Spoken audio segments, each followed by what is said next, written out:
I'm here with Gary McKinnon, and we're here to talk about his possible extradition to the United States for some hacking that he's done, and some investigation he's also done on the part of UFOs and disclosure.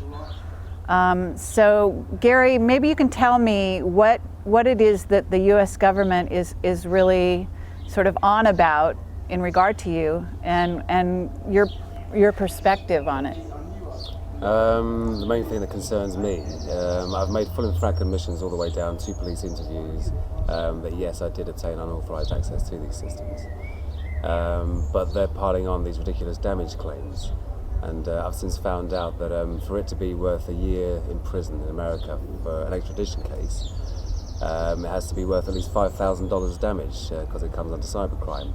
So, as if by magic, lo and behold, every machine I was on, I'm accused of causing exactly $5,000 worth of damage to. So it's patently untrue. And in my opinion, and the opinion of others more well-informed than me, the pressure they're bringing to bear has more to do with where I've been and what I may have seen. Okay, so yeah, I found that very interesting that they were actually claiming damage, because my understanding is you were on a dial-up modem and that you didn't even download files. So how is it that you actually did any damage? They've got no explanation. I mean, they just claim it. And under this new extradition law, you don't have to provide any evidence, which is ridiculous. And also, it hasn't been signed on your side of the water. Congress, Senate hasn't ratified it. So at the moment, it's a treaty with only one signature. Okay, and you had one hearing, and when was that exactly? The last one was, I think, in the middle of May or towards the end of May, I'm not sure. Uh-huh.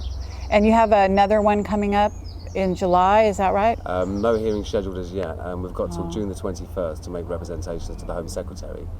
And then after which time he'll make his decision as to whether or not the extradition is allowable. And then if he decides that it is allowable, which I'm sure he will, then I can go in the appeals process. Okay, and so once you're in the appeals process, you're still safe over here, so to speak, in terms of they actually can't do anything to you yet. Is that right? That's correct. Yeah, I mean, I've been on bail now, £5,000 security for months and months, and since before that, well, for 4 years since the arrest. So for 4 years, yeah, you've been March on. 2002, they arrested me. Wow. Okay. So maybe you could explain exactly what you're in for, or up for, I guess might be a better word. Apparently, it's 7 counts of intentional or malicious damage and unauthorized access, each count carrying 10 years maximum each. And previously, the American government had tried to do some deals with me, whereby they said, if you don't force us to go through extradition and just come across of your own free will, then we'll give you only 3 to 4 years in prison, most of which you can serve in your own country after the first 6 months or 12 months. I said, fine, that sounds great, give me that in writing. Guess what happened? I didn't get it in writing. So I said no to the various deal offers. So it looks like on paper, they said to me, if you don't accept the deal, we'll prosecute you to the max.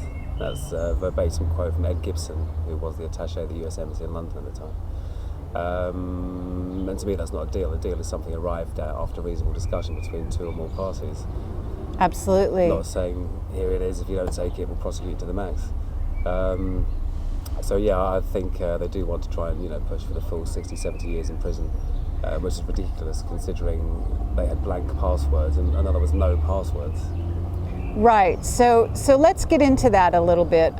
You basically, I don't know if you want me to use the word hack. I don't know if you consider yourself a hacker or did at the time. I never did consider myself a hacker at the time.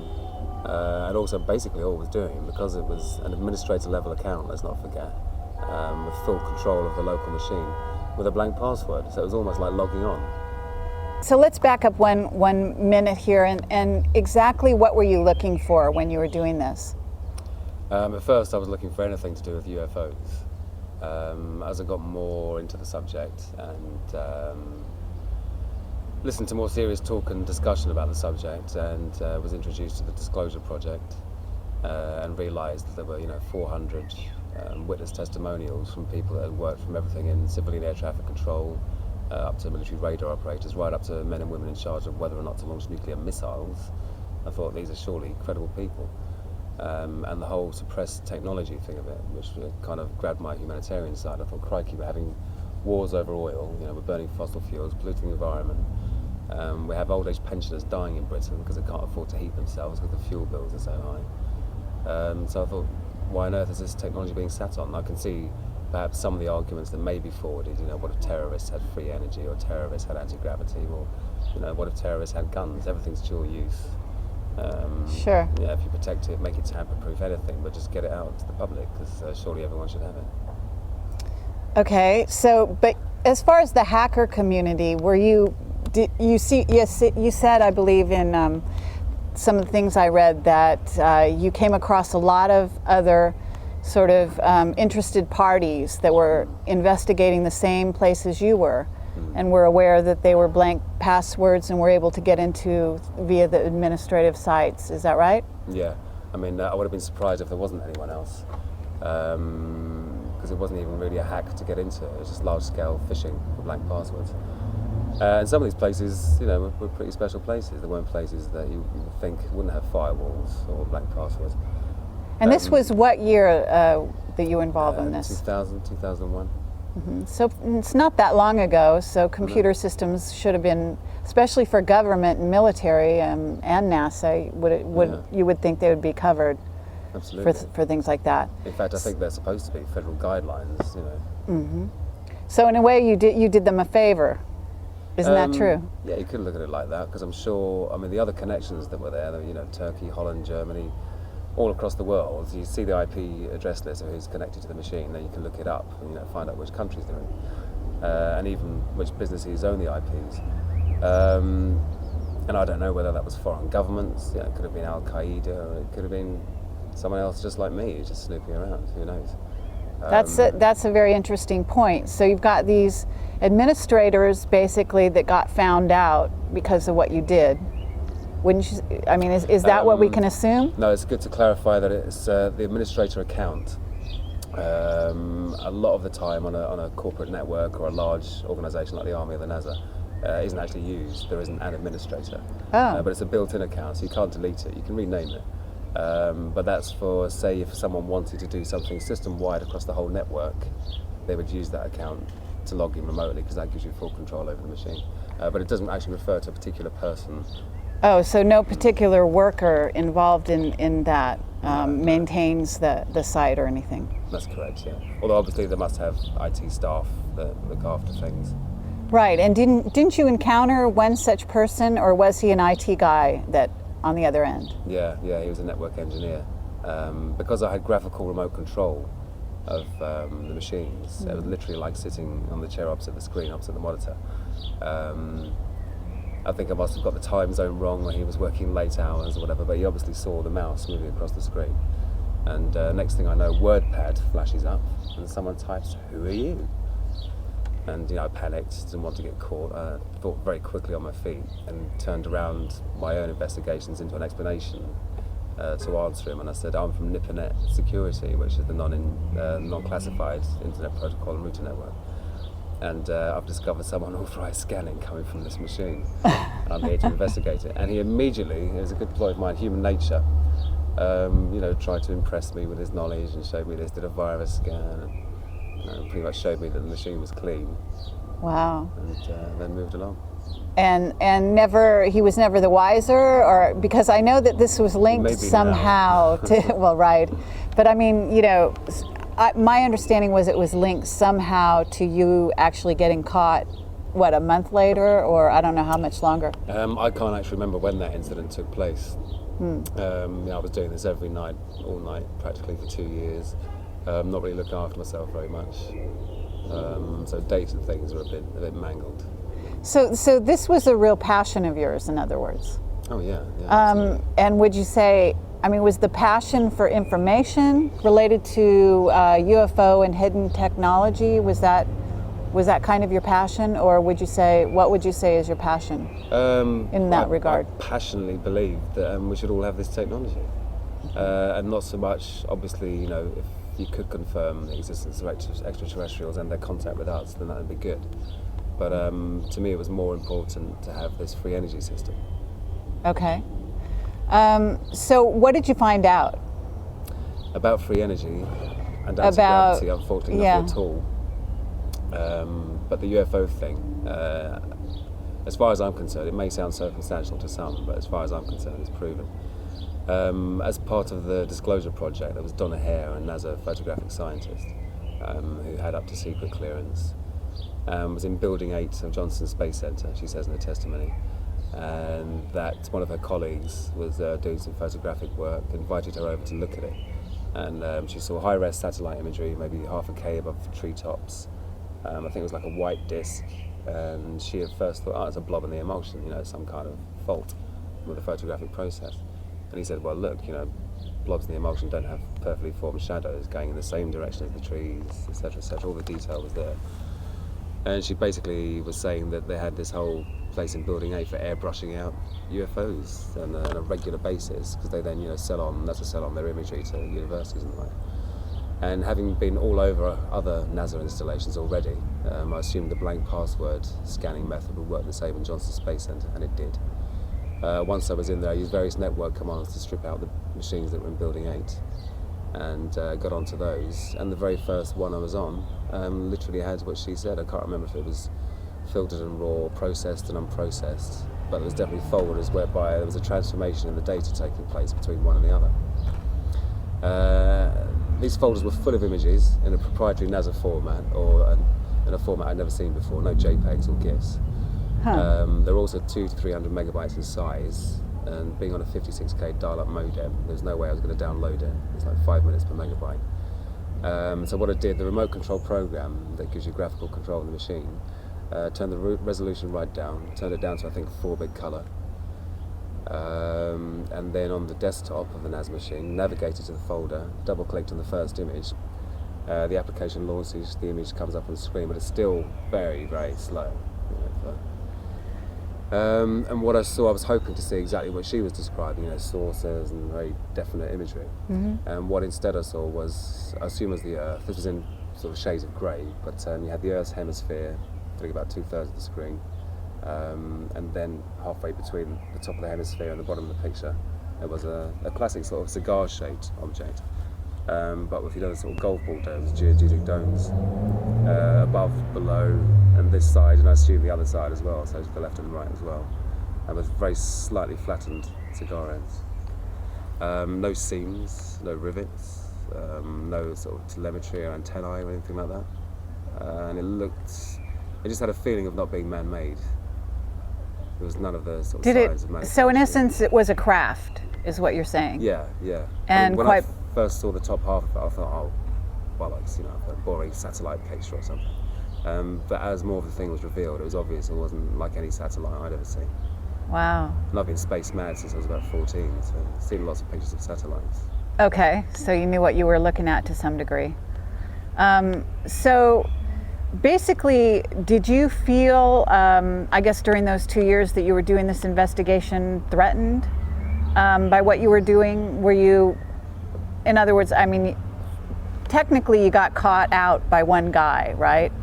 Was that the only time? No, that guy, that network engineer sort of saw me but didn't realise that I shouldn't have been there. The chap that actually caught me was in NASA when this photograph was about 3/4 of the way down on the screen. And you see the mouse move, he right-clicks the local area network connection icon, chooses disconnect, bash, that's me. And that's why it was such a strange moment. It was triumphant in a way. I thought I've completely corroborated what Donna Hare has said, on my own. But then got caught at the very same moment. Well, when you say you got caught, how did he catch you? I understand he closed down the network so you couldn't continue to visit. But does that mean he actually knew who you were at that point? Or did it take them a lot more investigation to find out actually where you came from? It took them a while longer, I think a good while longer, although I'm not sure how much longer, because again, I can't remember if that was fairly near the end of my investigations. I think that may have been late 2001, and I was arrested in March 2002. But what happened, I'm told, is that NASA and the various military establishments that I was in shared information which I think these bodies should do more often, and don't do it enough, just like law enforcement. And I realised that whoever had been in the systems was using the same tools, the same program, the same method of entry. And I think NASA knew it was from a United Kingdom IP address. And this is the thing, I wasn't a professional hacker, so I wasn't always covering my tracks and stuff or thinking properly. I was being in time zones when people were still working in the offices, etc. So yeah, that's... So have you, Donna Ware, I guess you heard her testimony or saw her testimony somewhere. Was it on the web, or how'd you come across? Disclosure Project website, their 2001 National Press Conference. Oh, I see. And has she ever gotten in contact with you at all? No. But she must know Stephen that there Greer was... has, Okay. so. Huh. And you've actually been interviewed by a number of publications, reputable establishments, so-called, such as the BBC. Is this right? Yep, BBC, Channel 4, Channel 5, ITV. And the BBC Guardian. World Service, the Guardian. Financial Times. The FT. I've been in the Metro, the Standard, the Daily Mail. Want me at the moment. In fact, I've yet to return his call. Okay, and just recently, I guess, by Linda Moulton Howe. Yeah. Okay, for Coast to Coast, or possibly for Coast to Coast at some point. Yeah, Earth Files and Dreamland. For her own website. Okay. Just wondering, because I know that your cause is kind of a cause célèbre here in the UK, but it's not really getting the kind of coverage that it deserves in the United States at this point. Isn't that right? Yeah, in my view, there's a deliberate news blackout over there. I've only had contact from, I think it was CNN and none of the other news networks. Because I think there seem to be two factions in the US military and government. One of them is hugely embarrassed by what you could term failings in security. No firewalls, no passwords, no security, basically. Especially since 9/11, security should be a lot more strong. And the other faction seems to want it all out in the open and to have a big show trial, a big circus trial, and say this is what happens to hackers. Oh, I see. To use you as a scapegoat kind of a person. Well, that sounds unfair, and it sounds like, just from the most obvious level is that why didn't they just hire you, since you basically pointed out a real hole in the system. They could have brought you on board. It sounds like you're not totally against security, computer security. No, not at all. Uh-huh. And I've got great respect for law enforcement agencies and military agencies, when they're thinking correctly. But I think these days they know I'm in complete disagreement with years and years of not American foreign policy. I hate when people say, it's American this, American that, because it's not the American people. It's just you've been the victims of a succession of very bad governments with very short-termism outlook. So I think they know that I wouldn't work for them. Uh-huh. And how does the British government actually treating you, or have you had any interactions with members of the British government? Obviously, write to MPs and that sort of thing. But I am very disappointed when you think the first thing the British government did with this was hand it over on a plate to the American government.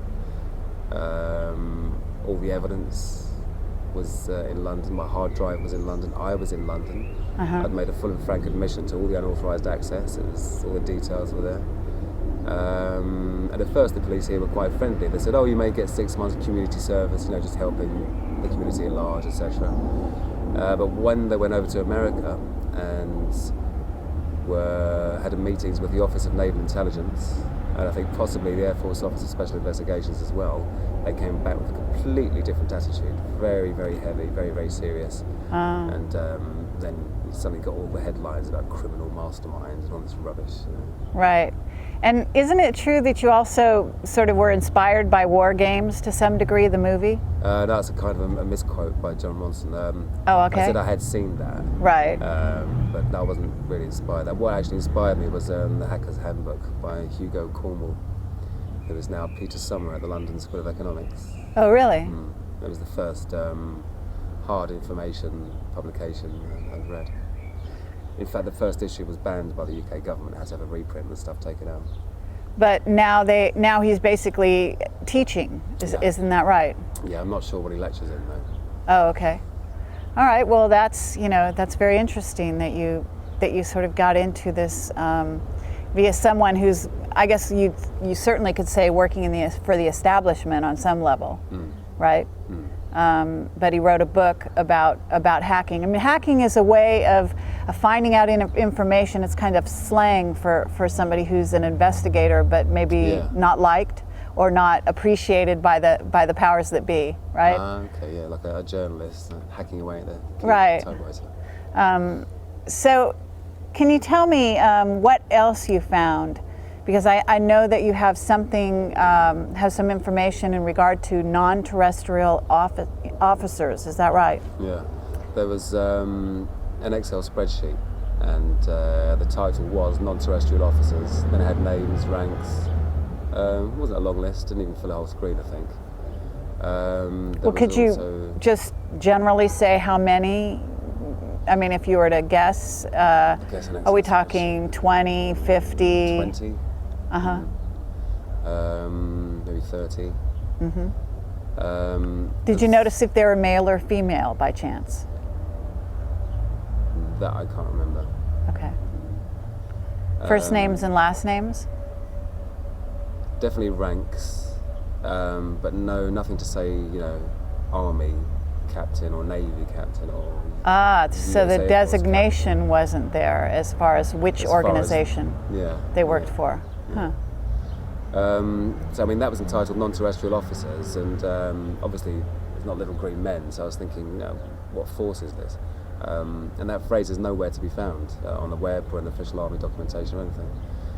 And the other thing was a list of ship-to-ship and fleet-to-fleet transfers. Bear in mind, fleet-to-fleet, so multiple ships, of materials. And these ships weren't, US Navy ships.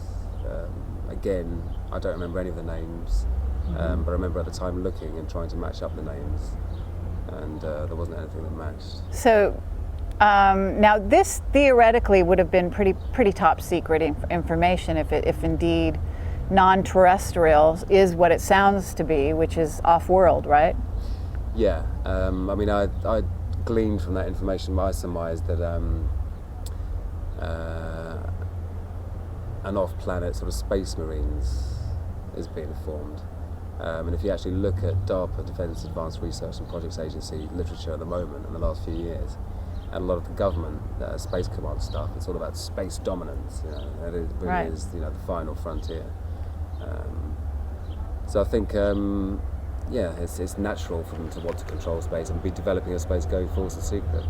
But I think most likely using technology reverse engineered from ET. To get out there, in other words. Yeah, and also to be cloaked. I mean, otherwise, how many other governments would see this going on? So, and this was what part? I mean, was this NASA? Where was this? Are you at liberty to say? Again, I wish I was. I find it so hard to remember all of it. It's strange. I can remember IP addresses, but lots of the names and where I was when I found particular things. I remember thinking at the time, this must be NASA and the Navy, and all secret parts thereof. So it was either the Navy or NASA I was in, most likely. I think it was most likely the Navy, but I'm not entirely sure. Okay.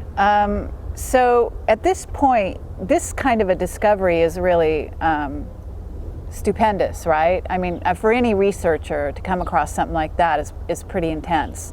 If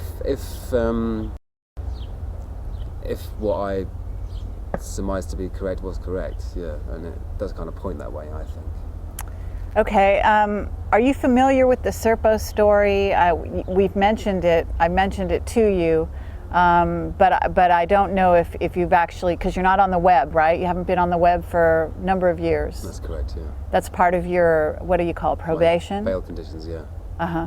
So perhaps you didn't know about it, but it's an alien-human exchange program that supposedly took place between, I think it's 1968, 1978, and there's been a release of information on the web, and I've given you an article here from the Fortean Times to kind of fill you in with it. But just offhand in hearing about this, there were 12 astronauts that actually went to another planet. The planet was called Serpo in the Zeta Reticuli system, supposedly. Now, a lot of people say this is all disinfo, but the interesting thing is that when you say non-terrestrial officers, there's actually a chance that it could be the Serpo astronauts that this is referring to. Does that link up for you at all?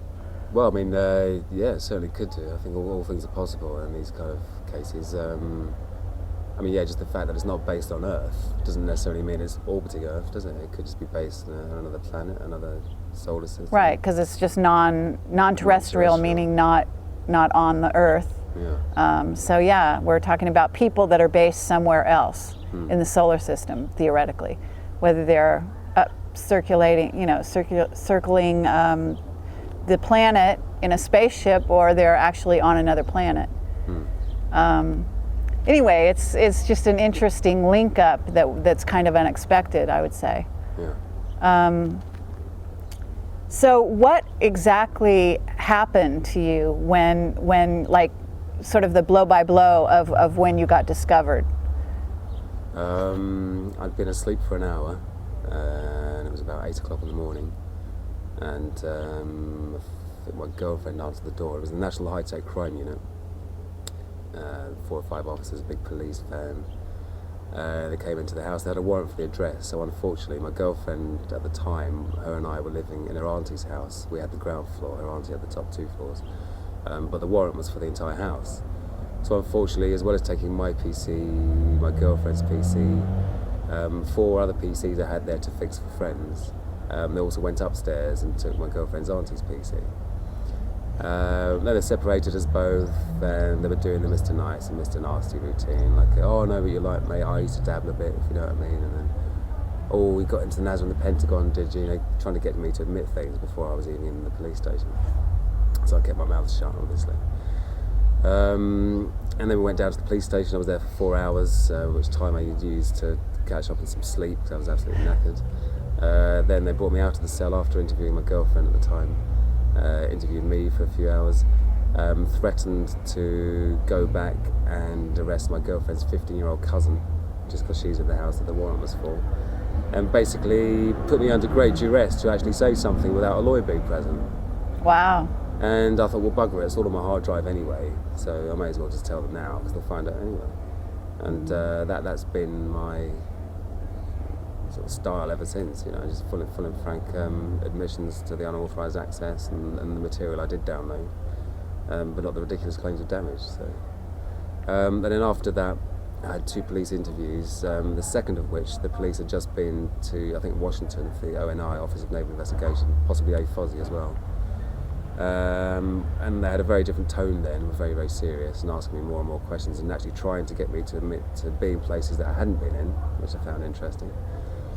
And then November of 2000, having been arrested in March, in November of 2000 the Department of Justice said they intended to apply for my extradition. They didn't actually apply for it then, but said they intended to. And then we waited and we waited and we waited, nothing happened. And then along came the 2003 Special US-UK Extradition Act only, which required no evidence whatsoever on the part of the Department of Justice to be provided in order to take a UK citizen. Now, we can't do that to a US citizen. You're protected by your constitution. Mm-hmm. And this treaty is only being signed by the British, not signed by the Americans.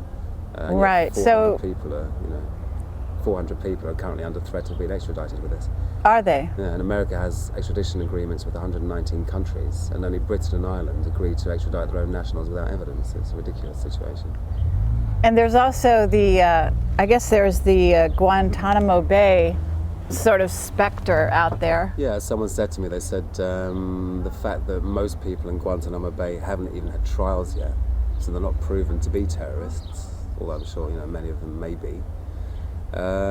Whereas I've allegedly directly attacked American military sites. So, sounds like a good one-way ticket to me.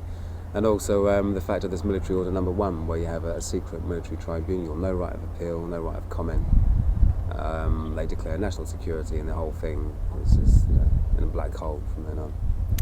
So you have a lawyer, is that right? Absolutely, yeah. And I get legal aid here because I'm unemployed. You get free legal advice. Okay. And has your lawyer, I mean, I don't know whether you're at liberty to say or how they're going to be sort of supporting you in this? We felt that District Judge Nicholas Evans, who ruled in my last hearing, didn't really properly address all of the main points we brought up. I'm not sure if he's really qualified or experienced enough to properly address them, and perhaps that's why he didn't. So we feel that we've got a better chance on the appeal of getting things changed. Also, we're actually trying to get the law changed, because it's not just about me, it's about many other people, and the fact that you can be extradited without evidence. So we're trying to get judicial reviews in motion and put some pressure on, and we've got petitions going, etc., etc. Okay, and you have a website, isn't that right? That's right, yeah, freegary.org.uk. Okay, very good. So maybe you can tell me what it is that you sort of thought when you saw the non-terrestrial officer list. I thought, wow, I'm really onto something here. But that, along with the material transfer thing, was the only two things I found. And bear in mind, this is, 99% of the time you find nothing, absolutely nothing. I was trawling these systems for years, and obviously there were times I did know where I was, but it was, I knew I was in the Pentagone, obviously. Sure. But a lot of the time, when you're first getting your entry into the fringes of the systems to try and obtain deeper entry and then, leave into control, you were kind of shooting blind at first. Mm-hmm. And there's a chap over here, Peter Warren, an investigative journalist, who tells me that he went over to America to interview the top brass, and said, to say to them, why are you pursuing this guy so vehemently? Why is this the first extradition in a hacking case ever? And someone apparently said to him, it's not because of what he's done and what he's saying, it's where he's been and what he may have seen that he's not saying. So. Okay, well, let's pursue that for a second. Is there some stuff that you haven't revealed to the press, for example, that you might have come across that is sort of your ace in the hole, that you're holding, some cards you're holding? If there was, I wouldn't tell you. Oh, really? Okay. Fair enough. And there's a sense that if you have information, that it would be stowed somewhere safe. Because, look, people disappear every day, isn't that right? Mm-hmm. So hopefully you protected yourself on some level. I'm not going to disappear. Yeah, okay. So in a sense, are you actually considering yourself a bit of a warrior? You're fighting a battle? No. I'm certainly in conflict. Mm-hmm. But well, what I mean is like, in a sense, you're fighting a battle for disclosure when all's said and done in the acts that you've taken part in. Isn't that right? I guess I am, but I get very impatient with this sort of cloak of grandness that a lot of people in this field tend to cloak themselves in. And to me, it's a job that has to be done. It has to be done, pragmatically. Uh-huh. So I don't really see myself as anything. I just want to get on. I want to beat this rap, and then carry on following the UFO disclosure thing, but obviously through legitimate channels this time. Okay. So, just out of curiosity, have you thought of writing a book? I hadn't thought of it, and then John Wiley and Sons approached me, and they got me to write the blurb, the new book proposal document, and write some stuff on the back, Sure. Gary McKinnon tells us this, that, and the other, and they said, oh, great, it sounds really good, wow, and then they had a meeting with their legal department from stateside, because it's an American-based company ultimately, and that was it. Oh, they pulled the. Oh, wow. Gone, yeah. Well, I've got some people in Hollywood that might be interested. How do you feel about that? Okay, great. Stay in this country and film it. Okay, very good. Okay. So, as far as your background, you're not really a skilled, educated IT guy. Is that correct? I mean, do I have that right? I am skilled, but I've got no formal qualifications. Uh-huh. But when you started this sort of search, Had you worked in the field? Oh yeah. I mean, I had my first computer at 14. Learned to program in BASIC, then I learned to program in assembler. And then didn't do any computing work for a long time, but it was a hobby. Graphics programming, OpenGL, artificial intelligence, games programming. And then went to study computing, but found I had a lack of ability at high-level maths, so I couldn't even start the computer science degree. So they bumped me down to a higher national diploma, and I still had trouble with high-level maths, so I had to leave that altogether, and just went to work in it. Got my first job with no experience whatsoever, apart from my own hobbyist experience, just installing and configuring Windows. Mm-hmm. And from then on, you get another contract, you get more experience, you do more stuff. And at that time, employers respected experience more than pieces of paper. And I found later on they started to respect the pieces of paper more, but I could sit next to 10 guys with MCSEs and whatever and be better than all of them put together, just because of 20 odd years experience behind me. So. Great. So you've done some game and artificial intelligence work as well? Yeah, not for work, for pleasure. Genetic algorithms, fuzzy logic, that kind of stuff. Fabulous. And I understand you're also into graphics. Yeah. You have a background in that as well. I'm using OpenGL as a way to learn the C++ programming language, because you get lots of visual feedback. It's a very rewarding way to learn something that's quite dry, really. Huh. Okay, cool. So you're very self-taught in a lot of ways. Now, I'm just curious, have you had maybe the hacker community come out for you in any way? Because I was never part of the scene, so to speak. I did contact a couple of chaps whom I saw in a news group posting what seemed like very well-informed and knowledgeable comments upon my case. And one of those chaps is now the guy that runs the Free Gary website. He's very knowledgeable, very worthwhile, very, very caring. Mm-hmm. One of these people that just seems to be sacrificing his entire self for the good of everyone else. And I've read some stuff that lots of hackers are angry. I've read that hackers have said, if Gary goes to jail in America, we'll hack the bejesus out of the American government. Please don't do that, chaps. Do you have other people that are sort of in there batting for you, like family, friends? I mean, my mum's a tower of strength, But I'm lucky enough to have 4 parents. I speak to my stepdad and my real dad a lot, and my stepmum, not quite so often because she still lives in Scotland. But yeah, friends incredibly supportive. I mean, having told me to stop doing what I was doing, they didn't really know exactly what I was doing, but they knew I was in places I shouldn't have been. And they're all saying, it's very silly, you shouldn't do that, and trying to discourage me from doing it. And then they were very angry when it first came out that I'd been caught. But yeah, they're incredibly supportive. Okay. And I think the best thing is when we just make jokes about it, because it's quite dark sometimes, thinking, God, I could be facing 60 years in jail. So it's right. good to keep a sense of humour. Okay. When you do investigation for 2 years, I'm sure that a lot of it sort of goes into the back of your head somewhere. And I was just curious whether or not, of course I don't know what you're reading lately or anything, but if you ever find things that collaborate what you might have come across, that kind of thing. Yeah, I mean, my story in itself, just that hacking story, I didn't find out, well, there was only a few items, so, there's nothing more that I've forgotten. That is all there is, the Excel spreadsheets and the picture. But you're absolutely right, having read lots of stuff recently, I've had so many people get in contact with me, and thanks to all of them sending me books and DVDs and being unemployed and stuff, it's really nice to have something for your brain to chew over, Sure. And I did realise there were places I'd been, which I didn't know at the time, but I've since found out are apparently hotbeds of UFO activity. China Lake. Well, certainly, I guess Johnson Space Center. Well, yeah, absolutely, Johnson Space Center. A couple of NSA machines in Fort Meade as well, actually.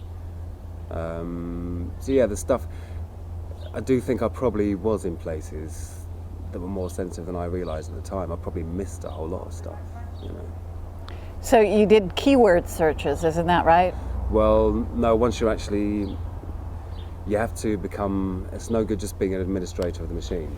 You have to become what they call in a Microsoft network, the domain administrator, so you've got full control of the entire network. Once you've got that, you can run a program, I used one called Land Search, I think at the time, which just searches every single computer and picks up files of certain types. But unfortunately at that time it wasn't good enough to look for keywords within the files. So I had to get creative with file names. Wow. So you could have just missed something that was top secret just because it was called, some innocuous name that didn't, trigger any idea. And also I eventually realised there was one network I was on, I won't say which, where because of the technique of rather than going around with a CD and installing Windows in every machine individually, you create what's called an image, and you shoot that image across the network onto each machine. On this particular network, the image had been made with a blank administrator password, so I had 5,000 machines, all with blank administrator passwords. What was the question there? How do you search something like that? Oh right, yeah, that's what I started to realise. This was just too huge a job for one person. Right, I thought, absolutely. It could take me years and years and years. And it did become boring, because most of the time you find nothing. And also my relationship was going down the pan, I'd left my job, I was going down the pan, wasn't eating properly, wasn't washing properly. It was a proper unhealthy obsession. So you were really motivated though, on a certain level. Yeah, I felt I was doing something that would ultimately be for the benefit of a lot of people. So. Well, I think there are a lot of people out there that would support sort of the right to know on a certain level, certainly free energy. And if we're sending officers off-world, then what are we doing using things like the space shuttle, the ancient machinery that's blowing up in space? Yeah. And I think what you're saying about hacking to find stuff out, I think I wouldn't advise anyone to do it or anything like that. But there's plenty of times in history where you can only gain freedom by breaking the law. Jesus himself, I remember in the Bible, telling people off where poor people were stealing food off the tables, and they were, cutting their hands off. And he's like, yeah, they're poor, they're starving. Let them steal a little bit. How's it going to hurt you? Right. So, would you, do you envision a future for yourself? I'd like for this whole thing to be dropped, or at least to be tried in my own country. That's the first thing. That's obviously taking up a lot of my energy at the moment. Beyond that, I'm absolutely fed up with fixing people's computers, and I'd like to follow my singing ambitions, which is where my main passion lies, singing and songwriting. Oh, great, okay. I'm sick of machinery and technology and fast living and profit and... Okay. So is there anything else that you'd want to, tell people that kind of about this experience, about where you were at those 2 years? Obviously, it's a few years later, you're kind of older and wiser, but, is there a message within what you were doing back then? Kind of, if you can place yourself back then. Always listen to your girlfriend. Okay, I hear that. Very good. Okay, well, this is Carrie Cassidy, and we've been talking here with Gary McKinnon, and having a beer out in a pub, the back of a local pub here in London, on the outskirts. Isn't that right? That's correct. And I do have one other question. I'm wondering, do you think to this day that you've got organizations that are using that kind of administrative blank password, duplicating desktops? Right. Well, I'm not sure, but is it the Government Accounting Office over there, or the General Accounting Office? They put out a report every year appraising federal security and critical national infrastructure. And I read that every year, and every year it doesn't get any better. Wow. So I think I'd stake a hefty amount of money that if I went and did that again today, that you could probably do the same thing again. Yeah. So what that actually means is that there could be easily some people out there that are coming across the same things you are. I reckon. Yeah. They're just not getting caught. Yeah. Right. Now, just in terms of the ET situation, did you ever have a sighting yourself, or have you ever, had any interactions with other races, other beings from other planets? No, I saw something once when I was about maybe 11 or 12, I think, and it was just a light in the sky. It was nighttime, and it wasn't moving in a straight line. It was moving very erratically. It had a general direction, It was moving very erratically side to side. I thought, well, it's not a meteor, it's not a satellite. But I didn't know what it was. It wasn't an aeroplane, the sort of lateral motion was quite fast. Okay. My stepfather had seen some stuff and had dreams about UFOs. He lived in Falkirk near Bodybridge, and Bodybridge is now quite a hot spot for UFO sightings. Yeah. And he was a sci-fi fan and got me into sci-fi when I was young, so that kind of sowed the seed of this kind of stuff. And also, God, just the thought of meeting beings, from somewhere else. I mean, it'd be better than swimming with dolphins, wouldn't it? Good point. Did you do any investigation of your own governments, or are you at liberty to say? Let me put it this way: our government security is very, very, very, very good. Oh, really? Computer security, yeah. How about that? That's very. But then again, so is the CIA's. I mean, Langham, for instance. Langley. That's very, very, very, very good as well. So but you were able to get into the Pentagon. You were able to get into NSA. Yeah, but that wasn't via breaking their security mechanisms as such. That was via a very old technique called trust relationship exploitation. So you start off, say, on a Navy logistics site, which isn't well protected, and because you're already coming from a .mil internet address, then all the other .mils trust you. Ah. So you gradually, go up the hill and get in deeper. Huh. So were you reading emails during this time? Were you able to come across that kind of thing? No. I made it a personal rule not to read people's emails. Oh, that's interesting. I mean, I was looking for documentation, not communication. And if you once you'd started reading emails, I mean, crikey, what a load of data to sift through. It would just be ridiculous. What about the Majestic? Are you familiar with the Majestic site, website with Majestic documents, top secret documents, that some of which have been sort of exposed? Yeah, I've heard about that. See, at the time, I wasn't really in the sort of UFO scene, as well as not really big in the hacker scene. So there's lots of stuff I wasn't aware of, and if it had been, I probably would have done a better job and got more out of it. But as far as I know, the Majestic things aren't proven to be real or false yet, are they? And I don't like to accept anything that I don't know is absolute fact, which is why I went to find out for myself. Right. Rather than, Okay. All right. Well, thank you very much, Gary. This has been great. And we're going to try to call Jerry Pippin now, who's helped set this up for us. And we hope to hear a lot more from you. Love to know what you're carrying in your back pocket, so to speak. I hope the day will come when disclosure allows you to actually reveal as much as you may have come across. Well, I didn't say I was carrying anything in my back. Absolutely. I understand, but you got to understand that there's always the question, and it's a fascinating subject. All right. Well, thank you very much.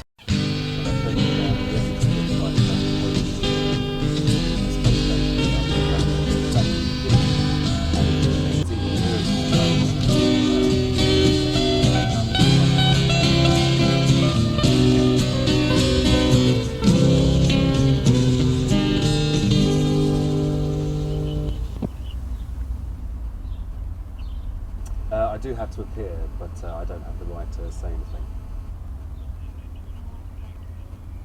I have to make representations by June the 21st to